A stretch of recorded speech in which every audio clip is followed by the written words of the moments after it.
Hello friends, नमस्कार, welcome, स्वागत है आपका मेरे चैनल पर। चैनल को अगर जानकारी अच्छी मिल रही है तो लाइक सब्सक्राइब जरूर कीजिए और कराइए भी, ये रिक्वेस्ट है आप लोगों से। चलिए, तो कल हम लोगों ने रूसी क्रांति के बारे में पढ़ा था और रूस के क्रांति के यानी क्या क्या परिणाम कारण थे वो हम लोगों ने कल पढ़ लिया था। ठीक है। और हम एक जो कारण था हम लोग पढ़ ही चुके हैं, निरंकुश और स्वेच्छा अनकंट्रोल जो पावर था राजा का, उसका मतलब योग्य और भ्रष्ट नौकरशाही यानी ब्यूरोक्रेट्स, करप्ट नौकरशाही था वो, उस ब्यूरोक्रेट्स था। पीजेंट का जो है मेजर कंडीशन जो था, या किसानों की दयनीय स्थिति, लेबर के माइजर कंडीशन, और सामाजिक और आर्थिक असमानता यानी सोशल एंड इकोनॉमिकल जो है इनइक्वालिटी, और समाजवाद के विचारधारा का विकास एंड सोशलिज्म का डेवलपमेंट, और कल्चरल कॉजेज यानी सांस्कृतिक कारण, और जार का रूसीकरण, बौद्धिक कारण और प्रगतिशील चेतना का विकास, ये सब कारण था रूस की क्रांति की, है ना। अच्छा, एक क्रांति दो बार हुई, एक तो फरवरी मार्च में हुई, है ना। एक क्रांति जो पहले हम बात करेंगे फरवरी, और इसको मार्च भी कहते हैं क्योंकि दो कैलेंडर होता था, और दोनों कैलेंडर एक तो फरवरी में हुआ जो मार्च में चला गया था, 17 की क्रांति यानी रिवोल्यूशन। एक फरवरी मार्च में हुआ, एक अक्टूबर नवंबर में हुआ, 1917 की क्रांति, याद रखिएगा। तो आपको हम फरवरी मार्च के बता देते हैं, ठीक है ना। फरवरी मार्च देखिए, रूसी पंचांग के अनुसार ये फरवरी को मतलब जो रूसी जो कैलेंडर था उसके अनुसार 22 फरवरी को हुआ, लेकिन बाद में जो कैलेंडर अपनाया वो मार्च के अंतर्गत दो कैलेंडर फॉलो होता था अवसर, है ना। तो ये इस बात से बोलते हैं इसको, ठीक है। चलिए, और 1905 में जो है, पहले हम कल बता चुके थे, अभी हम फरवरी मार्च के पढ़ेंगे। 1905 में 9 जनवरी को रविवार को दिन जो सेंट पीटर्सबर्ग से सड़क पर मजदूरों ने जुलूस निकाला था, राजमहल के लिए जा रहे थे, और शाही सेना ने मजदूरों को जुलूस को गोलियां बरसा दिया, और इसका परिणाम क्या हुआ कि हजारों मजदूर मारे गए। इस दिन को इतिहास क्या बोलते हैं, खूनी रविवार। एक हुआ था खूनी रविवार, पहले बताया था आपको थोड़ा सा। ये खूनी रविवार जो है ब्लडी संडे जिसे बोलते हैं, 9 जनवरी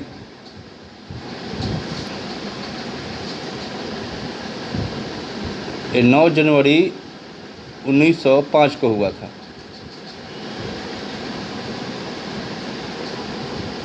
ब्लडी संडे कब हुआ, तो 9 जनवरी 1905 को हुआ। ये दिन क्या था, तो रविवार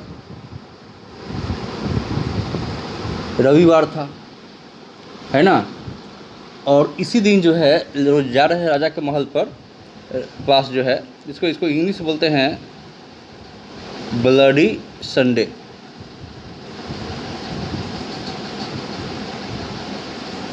है ना, ब्लडी संडे यानी खूनी रविवार। और अपने मांग के रखने के लिए, अपने मांग के जो प्रतिनिधि सभा जो थे उसके लेकर जा रहे थे उसे सेंट पीटर्सबर्ग की सड़क पर मजदूर जो है पीसफुल तरीके से शांतिपूर्ण जुलूस निकाल रहे थे, और राजा के महल की ओर बढ़ रहे थे, और जो राजा की सेना ने थी जुलूस पर गोलियों की बौछार कर दिया, जिसके रिजल्ट क्या हुआ कि हजारों मजदूर मारे गए। और इस दिन जो है इतिहास में इसको ब्लडी संडे या खूनी रविवार के नाम से जानते हैं। और इसी समय 1905 में ही 1905 में ही रूस और जापान का युद्ध हो रहा था, और बुरी तरह से हार रहे थे रसिया के जो रसिया के अथी क्यों हुई था, तो यहाँ पर मतलब चीन ने जो मंचूरिया क्षेत्र पर रूस का अधिकार की चुनौती दी थी, और तो दोनों देश के बीच युद्ध छिड़ गया था, और युद्ध में रूस की पराजय हुई, और इसकी महानता की जो लगा था कि यूरोप या जितने रसिया जो सबसे ऊंच देश है, कभी किसी से हार नहीं सकता है, तो एक छोटा सा देश ने जो मतलब एशिया का था यानी जापान ने उसको हरा दिया था। और एक हारने के बाद जो है राजा का भी काफ़ी और रूस का क्षति हुआ, प्रतिष्ठा ऑनर का। चलिए तो शुरू करते हैं अभी। अब ये तो बता दिए खूनी रविवार क्या था, ब्लडी संडे क्या था। 1905 9 जनवरी रविवार के दिन लोग राजा के महल पर जा रहे थे मिलने के लिए जूस लेकर, और उसको गोली चला दिया गया, बहुत सारे लोग मारे गए, और इसलिए रविवार था, इसलिए खूनी रविवार ब्लडी संडे बोलते हैं। अभी हम पढ़ेंगे जो है फेब या मार्च 1917 की क्रांति के बारे में, ठीक है ना। देखिए तो प्रथम विश्व युद्ध जो है दुर्व्यवस्था जार की अयोग्यता ने रूसी जनता को बेहाल कर रखा था। अब पहले ही बता चुके कि जनवरी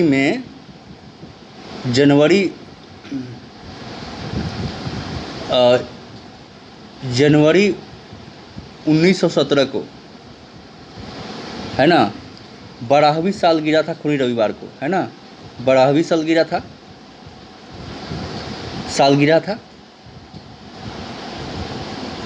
मैंने 12 साल हो चुके थे।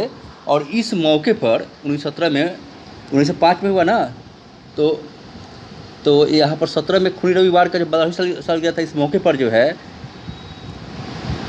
1.5 लाख मजदूर ने हड़ताल कर दिया, और असहनीय आर्थिक परेशानी जो के दबाव में मजदूर संघर्ष को बढ़ने लगा। माने अब सहा नहीं जा रहा था, उसके इकोनॉमिकल जो बोझ था, जो उनको दिक्कत हो रही थी, सह नहीं पा रहे थे। तो ये जो है परेशानी के दबाव में मजदूर संघर्ष बढ़ने लगे, और मार्च तक जो है सभी प्रमुख कारखाने जो है वो हड़ताल हो गई। उसको प्रमुख कारखानों में क्या हो गई, कारखानों में हड़ताल हो गया, यानी स्ट्राइक हो गया, है ना। क्या हो गया, तो हड़ताल हो गया, यानी स्ट्राइक हो गया, ठीक है। और 7 मार्च 1917 को क्या, तो 7 मार्च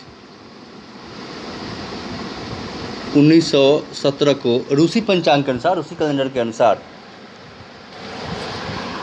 मतलब या 7 मार्च 1917 को, और रूसी कैलेंडर देखा जाए तो 22 फरवरी को पेट्रोगार्ड, इसको सेंट पीटर्सबर्ग बोलते हैं, पेट्रोगार्ड, है ना। यहाँ पर हम लिख देते हैं आपको, ये जो घटना हुई ये 7 मार्च को हुई, लेकिन अगर रूस कैलेंडर देखा जाता है 22 फरवरी को था। तो पेट्रोगार्ड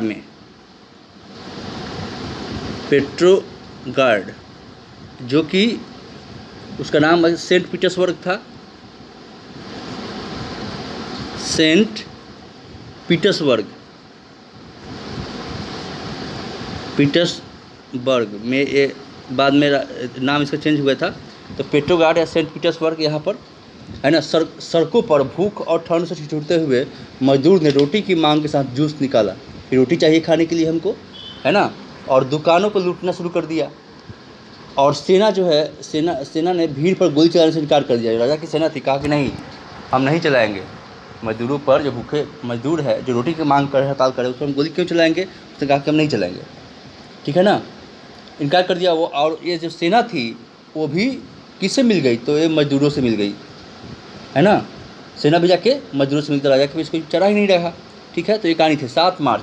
देखिए 7 मार्च 1917 को, जो कि घटना रूसी कैलेंडर के अनुसार 22 फरवरी को हुआ था, पेट्रोगार्ड या सेंट पीटर्सबर्ग के सड़कों पर भूख और ठंड से छिड़ते हुए मजदूरों ने रोटी की मांग के साथ जूस निकाला, दुकानों को लूटना आरम्भ कर दिया था। सेना को दिया गोली चलाओ, सेना ने भीड़ पर गोली चलाने से इनकार कर दिया, और वो भी सेना जो है मजदूरों के साथ मिल गई। फिर देखते हैं कि मजदूर और सैनिकों ने मिलकर सोवियत परिषद का गठन किया, है ना, सोवियत परिषद का गठन किया। माने कह सकते हैं एक पार्लियामेंट या संसद कह सकते हैं उसको, मतलब एक यूनियन बैठक कह सकते हैं। तो सोवियत परिषद, तो मजदूरों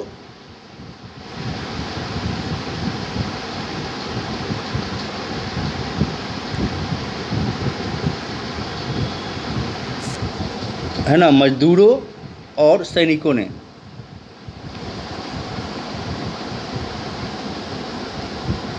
तो मजदूरों और सैनिकों ने मिलकर क्या मिलकर क्रांतिकारी, है ना, क्रांतिकारी सोवियत परिषद का संविधान परिषद का किया तो गठन कर लिया। परिषद ने शासन के वास्तविक अधिकार अपने हाथों में ले लिए और ड्यूमा के सदस्यों के साथ मिलकर अस्थायी सरकार, ड्यूमा मतलब रसिया के पार्लियामेंट को ड्यूमा बोलते हैं, ड्यूमा मतलब रसिया के पार्लियामेंट। तो इन लोगों ने दोनों मतलब मजदूर और सैनिकों ने मिलकर क्रांतिकारी यानी रिवोल्यूशनरी सोशलिस्ट काउंसिल का गठन किया और इसने ड्यूमा के सदस्यों के साथ मिलकर टेम्प्रेरी गवर्नमेंट बना ली, सरकार बना ली, तत्कालीन अस्थायी सरकार। और ड्यूमा ने समाजवादी क्रांतिकारी दल के नेता, समाजवादी क्रांतिकारी दल के नेता कौन थे? तो अलेक्जेंडर केरेंस्की। क्या थे? अलेक्जेंडर केरेंस्की। अलेक्जेंडर केरेंस्की के साथ मिलकर मंत्रिमंडल गठन किया और इसी के साथ रूस में 300 वर्षों से यही जो क्रांतिकारी दल के नेता कौन थे? ड्यूमा के समाजवादी क्रांतिकारी दल के नेता कौन थे? अलेक्जेंडर केरेंस्की। के साथ मिलकर मंत्रिमंडल का गठन कर दिया गया और इसी के साथ रूस में 300 वर्षों से चले आ रहे रोमानोव वंश का, 300 वर्षों का कौन वंश का शासन था? तो रोमानोव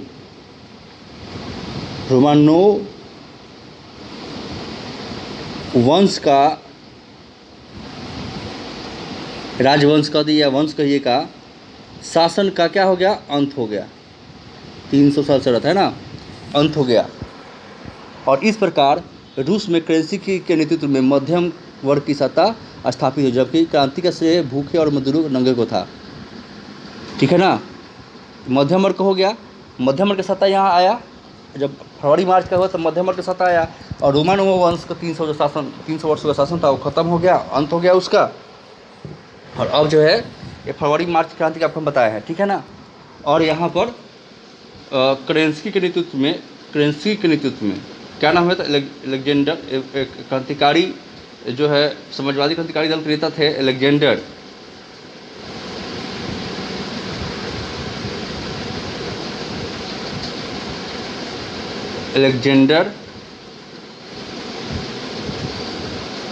केरेंस्की।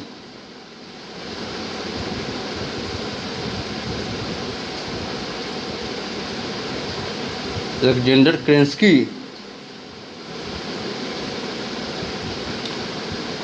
के नेतृत्व में मध्यम वर्ग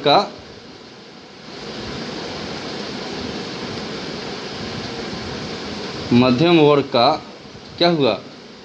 तो सत्ता यानी सरकार बन गई।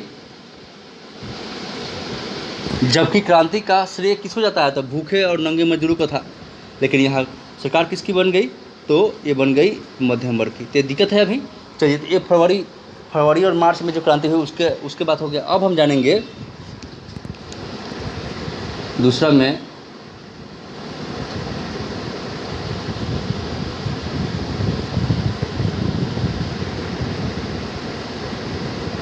अक्टूबर नवंबर 2 बार क्रांति होती है। 1917 की क्रांति, ये दूसरा पार्ट आ गया। अब फरवरी मार्च की क्रांति थी, 2 बार क्रांति होती है। अब 17 क्रांति है। तो देखिए, केरेंस्की के नेतृत्व में बनी जो अस्थायी सरकार का मुख्य इसमें कौन कौन शामिल थे? तो लैंडलॉर्ड्स या कैपिटलिस्ट, उद्योगपति से बोलते हैं या पूंजीपति बोलेंगे, इस सरकार में यही लोग शामिल थे। केरेंस्की के नेतृत्व में सरकार जो बनी, इसमें केरेंस्की के नेतृत्व में लीडरशिप में सरकार बनी।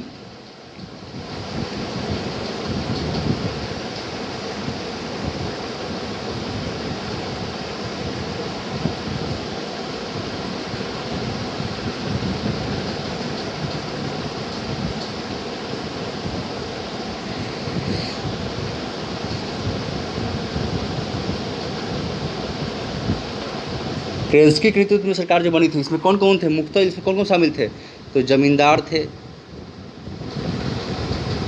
है ना, जमींदार थे। और कौन थे शामिल इसमें? उद्योगपति, यानी क्रांति तो हुई लेकिन ये तो जो मजदूरों की सरकार थोड़ी थी। उद्योगपति फिर इसमें आ ही गए, पूंजीपति आ गए, सब जिसके खिलाफ लड़ रहे थे उसी की सरकार फिर आ गई। यानी सरकार राजतंत्र तो गया, लेकिन फिर जो शोषण कर रहा था उसकी सरकार आ गया था फरवरी मार्च के क्रांति से। अब क्या होगा यहाँ पर? तो अब जो है इस सरकार का मुख्य उद्देश्य क्या था? जनतांत्रिक और वैधानिक सरकार की स्थापना करना। जनतांत्रिक यानी डेमोक्रेटिक और लेगिमेट, इंग्लिश वर्ड लेगिमेटिव यानी वैधानिक माने कानून के अकॉर्डिंग, और जनतंत्र डेमोक्रेसी स्थापित करना था, और मित्र राष्ट्रों के सहयोग से युद्ध चलाना था। व्यक्तिगत संपत्ति का अधिकार की रक्षा करना था, व्यक्तिगत संपत्ति का यानी प्राइवेट प्रॉपर्टी के रक्षा करना था, और रूस की समस्त संस्थाओं में वैधानिक उपायों द्वारा परिवर्तन लाना था। वैधानिक मतलब वही कॉन्स्टिट्यूशन के अकॉर्डिंग। परंतु बोल्शेविक जो थे वो स्वीकार नहीं किया इस सरकार को। किसने स्वीकार नहीं किया? तो बोल्शेविकों ने, जिसकी लेनिन लीडर थे।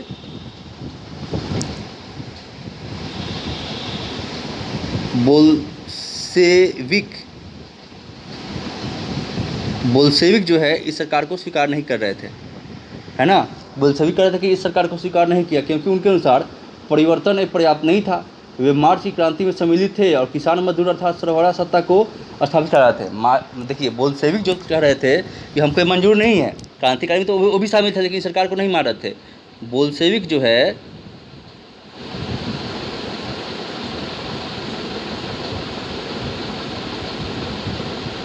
बोल्शेविक कह रहे थे कि सरकार को हम मानना नहीं है। वो कह रहे थे कि भाई मार्च क्रांति जो है सम्मिलित है और किसान मजदूर, वो चाहते किसान मजदूरों की सत्ता स्थापित करना चाहते थे। किसान मजदूर, सर्वहारा, यहाँ सर्वहारा अगर बात किया जाए, सर्वहारा मतलब किसान मजदूर, सर्वहारा मतलब क्या? किसान मजदूर की सत्ता स्थापित करना चाहते थे। लेकिन क्या है, यहाँ तो उल्टा हो गया। यहाँ पूंजीपति जैसे अडानी अंबानी की सरकार बन गई यहाँ पर, तो भाई जो कि गरीब लोग के लिए नहीं थी, वही तो शोषण कर रहे थे पहले से, और लैंडलॉर्ड जमींदार है सब, ठीक है। और वे सर्वहारा को सत्ता स्थापित करना चाहते। तो फिर क्या हुआ? अब अप्रैल 1917 में लेनिन ने स्विट्जरलैंड से, यानी अप्रैल 1917 में लेनिन क्या हुआ? रिटर्न आए। ये कहाँ थे? तो स्विट्जरलैंड। लेनिन जो है वो रिटर्न आए, है ना। लेनिन जो स्विट्जरलैंड से वापस लौट गया, उन्होंने सारी सत्ता सोवियत किसान और मजदूरों के संगठन को शांतिपूर्वक प्रसारित करने का नारा दिया। इन्होंने क्या कहा कि सत्ता है, जो गवर्नमेंट है, वो किसान मजदूरों के हाथ में दे दिया जाए। अप्रैल 1917 में लेनिन रिटर्न आया, यानी लौटे वो, यहाँ लौटे ऐसे हो गया, लौटे ऐसे भी लिखा था, लौटे। कहाँ से लौटे?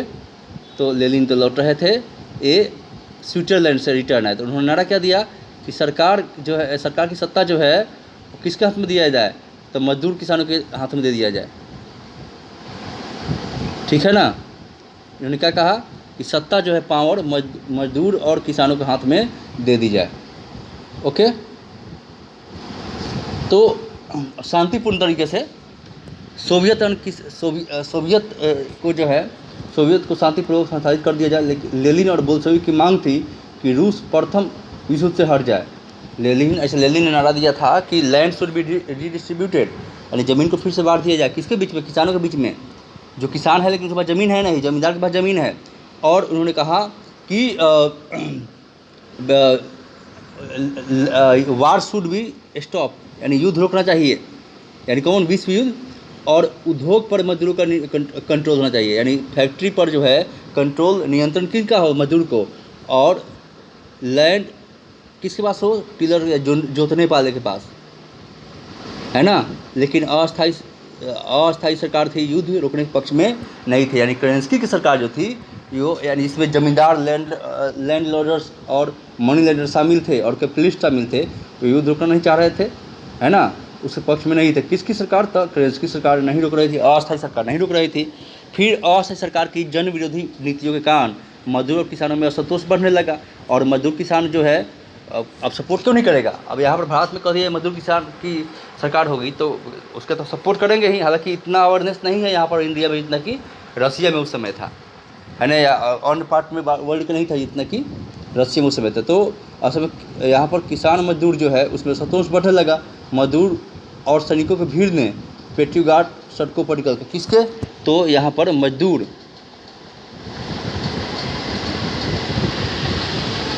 मजदूर और सैनिक, यानी आर्मी, सैनिकों की भीड़ जो है कहाँ पर निकल गई? भीड़ ने कहाँ पर? तो पेट्रोगार्ड जो सिटी है, शहर पेट्रोगार्ड,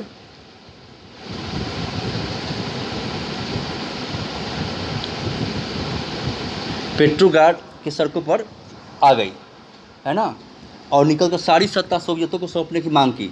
लेकिन केरेंस्की ने इस जुलूस को गोली चलवा दी। केरेंस्की का क्या, इस जुलूस पर, मजदूरों और किसानों के जो जुलूस थे उस पर क्या किया, इसने गोली चलवा दिया।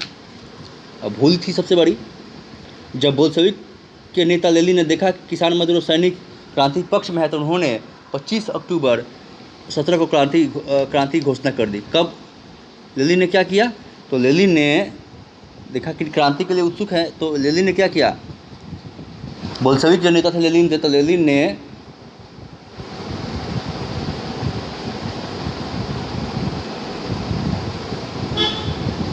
ने जो है 25 अक्टूबर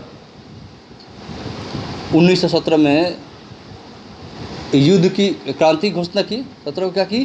तो क्रांति की घोषणा कर दिया, रेवोल्यूशन की डिक्लेरेशन कर दिया, है ना, क्रांति की घोषणा कर दी,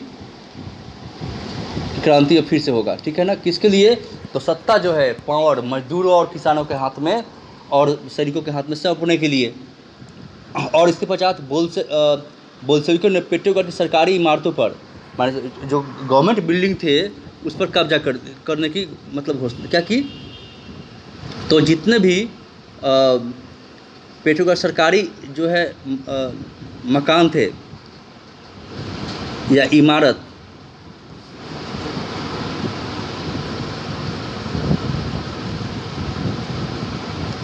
सरकारी इमारत जैसे कि रेलवे स्टेशन,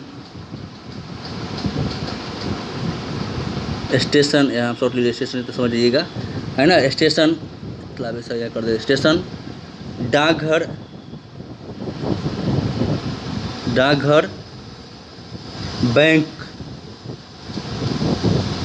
बैंकों पर, है ना, मैंने इस तरह की कहा कि भाई डाकघर पर जगह अधिकार कर लिया।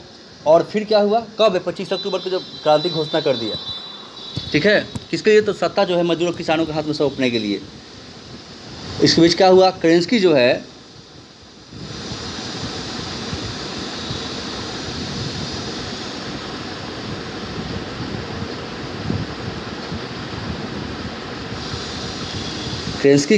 केरेंस्की जो है राजधानी छोड़कर भाग गया।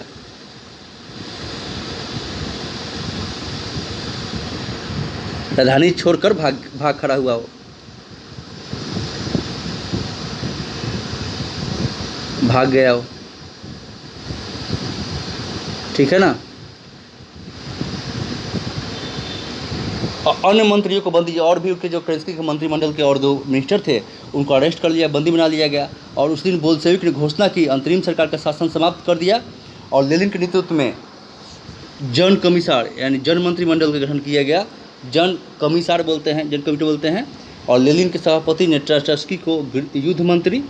यहाँ पर क्या हुआ, यहाँ पर गवर्नमेंट, इसके बाद बोल्शेविक की जो है अंतरिम सरकार यानी सरकार बनाई गई और वो पहले वाला सरकार जो है ख़त्म हो गया। लेनिन के नेतृत्व में क्या हुआ, जन मंत्रिमंडल, जनता का मंत्रिमंडल यहाँ पर घोषणा की जाएगी, जिसमें क्या हुआ, लेनिन की सरकार में क्या क्या बना, लेनिन की सरकार में जो है गठन किया गया और इसका सभापति लेनिन को, इसका सभापति लेनिन जो है उसका सभापति बने। लेनिन क्या बने, लेनिन जो है वो इनको सभापति बनाया गया, ठीक है ना, सभापति बनाया गया। ट्रस्की जो है, ट्रस्की को युद्ध मंत्री बना दिया गया, युद्ध मंत्री बनाया गया। और एक और नाम है चिरचिरीन को विदेश मंत्री बनाया गया। क्या बनाया गया था, विदेश मंत्री बना दिया गया। ठीक है। चिचिल को विदेश मंत्री बना दिया गया, लेनिन सभापति बन गए, टाटास्की युद्ध मंत्री बन गए, और इस तरह मंत्रिमंडल गठन हो गया था। और इस तरह लेनिन के नेतृत्व में क्या हुआ, लेनिन के नेतृत्व में ये भी क्रांति संपन्न हुआ, यानी अक्टूबर नवंबर की क्रांति जो है यहाँ पर 1917 की रूस बोल्शेविक क्रांति संपन्न हो गया। बोल्शेविक क्रांति संपन्न हो गई।